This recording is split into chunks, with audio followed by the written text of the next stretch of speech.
Hi എല്ലാ കൂട്ടുകാർക്കും ഷിലൂസ് കിച്ചണിലേക്ക് സ്വാഗതം. ഇന്ന് ഞാൻ വന്നിട്ടുള്ളത് ബ്രെഡും മുട്ടയും വെച്ച് ചെയ്യുന്ന നല്ലൊരു സ്നാക്കിൻ്റെ റെസിപ്പി ആയിട്ടാണ്. അപ്പോൾ വീഡിയോയിലേക്ക് പോകുന്നതിന് മുന്നേ നിങ്ങൾ ആദ്യമായിട്ടാണ് നമ്മുടെ ഈ ഒരു ചാനൽ കാണുന്നതെങ്കിൽ ഒന്ന് സബ്സ്ക്രൈബ് ചെയ്യാനും തൊട്ടടുത്ത ബെല്ലൈക്കണിൽ ഓൾ ഓപ്ഷൻ കൊടുക്കാനും മറക്കരുത്. അപ്പോൾ ശരി, നമുക്ക് നേരെ വീഡിയോയിലേക്ക് പോകാം. അപ്പോൾ ഞാൻ ഇതിനായിട്ട് എടുത്തു വെച്ചിട്ടുള്ളത് ഒരു സവാള ചെറുതായിട്ട് കട്ട് ചെയ്തിട്ടുള്ളത്, അതുപോലെ ഒരു ക്യാരറ്റ്, 2 പച്ചമുളക്, കുറച്ച് മല്ലിയില, ഇത്രയുമാണ്. Ginger garlic paste 1 table spoon എടുത്ത് വെച്ചിട്ടുണ്ട്. ഇനി നമ്മളൊരു പാൻ അടുപ്പത്ത് വെച്ചതിന് ശേഷം അതിനകത്ത് 2 ടേബിൾ സ്പൂണോളം ഓയിൽ ഒഴിച്ചു കൊടുക്കണം.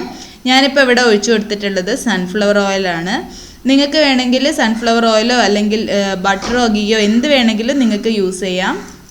ഇനി ഞാൻ ചേർത്ത് കൊടുത്തിട്ടുള്ളത് 1 ടേബിൾ സ്പൂൺ ജിഞ്ചർ ഗാർലിക് പേസ്റ്റാണ്. ഇനി ഇത് നന്നായിട്ടൊന്ന് പച്ചമണം മാറുന്നത് വരെ നമ്മളൊന്ന് വഴറ്റിയെടുക്കണം.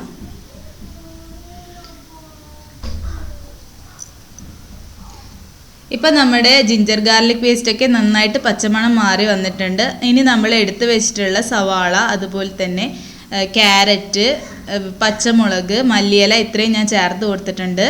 ഞാനിപ്പോൾ ഇത്ര വെജിറ്റബിൾസേ എടുത്തിട്ടുള്ളൂ. നിങ്ങൾക്ക് വേണമെങ്കിൽ നിങ്ങൾക്ക് ഇഷ്ടമുള്ള ഏത് വെജിറ്റബിൾസ് വേണമെങ്കിലും എടുക്കാം. ഗ്രീൻ പീസോ ഒക്കെ വേണമെങ്കിൽ ചേർത്തിട്ട് ഉണ്ടാക്കാം. അപ്പോൾ ഞാനിപ്പോൾ ഇത്രയും എടുത്തിട്ടുള്ളൂ. ക്യാപ്സിക്കം ഒക്കെ യൂസ് ചെയ്യാൻ പറ്റും. ഇനി നമ്മൾ നന്നായിട്ടൊന്ന് വഴറ്റിയെടുക്കണം. ഗോൾഡൻ കളറൊന്നും ആവണ്ട, ജസ്റ്റ് ഒന്ന് നന്നായിട്ടൊന്ന് വാടി കിട്ടിയാൽ മതി.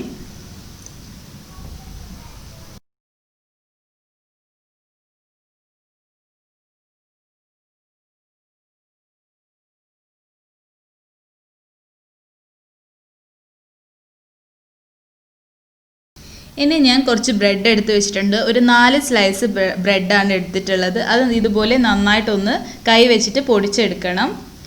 കണ്ടില്ലേ, നമ്മുടെ സവാളയും അതുപോലെ തന്നെ ക്യാരറ്റും ഒക്കെ നന്നായിട്ട് വാടി കിട്ടിയിട്ടുണ്ട്. ഇനി നമ്മൾ എന്താ ചെയ്യേണ്ടതെന്ന് വെച്ചാൽ ഈ ബ്രെഡ് പൊടിച്ചിട്ടുള്ളത് അതിനകത്തേക്കൊന്ന് മിക്സ് ചെയ്തിട്ട് നന്നായിട്ടൊന്ന് ഇളക്കി എല്ലാം കൂടി ഒന്ന് മിക്സ് ചെയ്തെടുക്കണം. അപ്പോൾ ഇതിന് വലിയ കുക്കിംഗ് ടൈം ഒന്നും വരില്ല. ജസ്റ്റ് ഒന്ന് നമ്മുടെ ആ ബ്രെഡൊക്കെ ആ ഒരു വെജിറ്റബിൾസിൻ്റെ അകത്തൊന്നും ആ ഓയിലിൻ്റെ അകത്തൊക്കെ ഒന്ന് മിക്സായിട്ട് വന്നാൽ മതി. അപ്പം തന്നെ അത് കുക്കായിക്കോളും. അപ്പം നന്നായിട്ടൊന്ന് മിക്സ് ചെയ്ത് കൊടുക്കുക.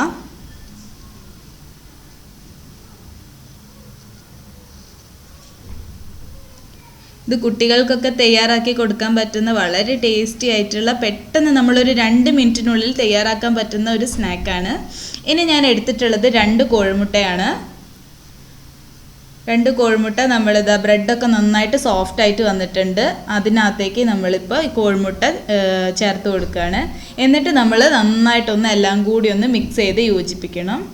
അപ്പോൾ ഭയങ്കര വെള്ളം പോലെയായിട്ട് ഒട്ടുന്ന ആ ഒരു പരുവത്തിലാണ് ഉണ്ടാവുക. അത് നമ്മൾ നന്നായിട്ട് ഇളക്കി നല്ല ആ കോഴിമുട്ടയൊക്കെ നന്നായിട്ടൊന്ന് വേവുന്ന രീതിയിൽ നന്നായിട്ടൊന്ന് മിക്സ് ചെയ്തിട്ട് ഡ്രൈ ആക്കി എടുക്കണം. ഇപ്പോൾ കണ്ടില്ലേ, ഭയങ്കര വെള്ളം പോലെയാണ് കാണുന്നത്. ഇപ്പോൾ ഇത് നന്നായിട്ടൊന്ന് മിക്സ് ചെയ്താൽ ആ ബ്രെഡിനകത്ത് കിടന്ന് ആ കോഴിമുട്ടയൊക്കെ നന്നായിട്ട് കുക്കായിട്ട് വരും. അങ്ങനെ കുക്കായിട്ട് വരുന്ന സമയത്ത് നമ്മളിപ്പോൾ 1 ടേബിൾ സ്പൂൺ സോയാ സോസാണ് ഞാനിപ്പോൾ ഇതിനകത്തേക്ക് ചേർത്ത് കൊടുത്തിട്ടുള്ളത്. അതുപോലെ 2 തരി ഉപ്പ്. ഒരുപാട് ഉപ്പൊന്നും ചേർക്കണ്ട, കുറച്ച് ചേർത്താൽ മതി. കാരണം നമ്മുടെ സോയാ സോസിനകത്ത് ഉപ്പുണ്ടാവും. അപ്പോൾ കുറച്ച് ഉപ്പ് മാത്രം ചേർത്ത് കൊടുത്താൽ മതി. കണ്ടില്ലേ, നല്ല അടിപൊളിയായിട്ട് നമുക്കിത് കിട്ടിയിട്ടുണ്ട്. നല്ല ഡ്രൈ ആയിട്ട് ഇപ്പോൾ വരുന്നുണ്ട്. അപ്പോൾ ഇത് നന്നായിട്ട് ഇതിൻ്റെ ആ ഒരു വെള്ളം പോലെയുള്ള ആ ഒരു ടെക്സ്ചറിന് ഇത് നല്ല ഡ്രൈ ആയിട്ട് വരുന്നത് വരെ നമ്മൾ നന്നായിട്ടൊന്ന് മീഡിയം ഫ്ലെയിമിൽ വെച്ചിട്ട് ഇതുപോലെ ഇളക്കിയെടുക്കണം. അപ്പോൾ അത്രയേ ഉള്ളൂ. അപ്പോൾ നമ്മൾ ബ്രെഡ് തന്നെ നല്ല സ്വീറ്റ് ആയിട്ടുള്ള ബ്രെഡാണ് ഞാനിവിടെ എടുത്തിട്ടുള്ളത്. അപ്പോൾ ആ ബ്രെഡിൻ്റെ ആ ഒരു സ്വീറ്റ്നെസ്സും അതുപോലെ ആ സോയാ സോസിൻ്റെ ആ ഒരു ടേസ്റ്റൊക്കെ കൂടി നല്ലൊരു അടിപൊളിയായിട്ടുള്ളൊരു സ്നാക്കാണ്. തീർച്ചയായിട്ടും നിങ്ങളൊരു പ്രാവശ്യം ഇത് ട്രൈ ചെയ്ത് നോക്കണം.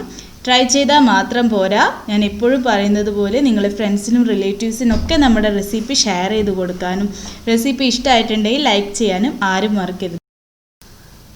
അപ്പോൾ ഇതിലും നല്ല മറ്റൊരു വീഡിയോയിലൂടെ കാണുന്നത് വരെ see you. Thanks for watching.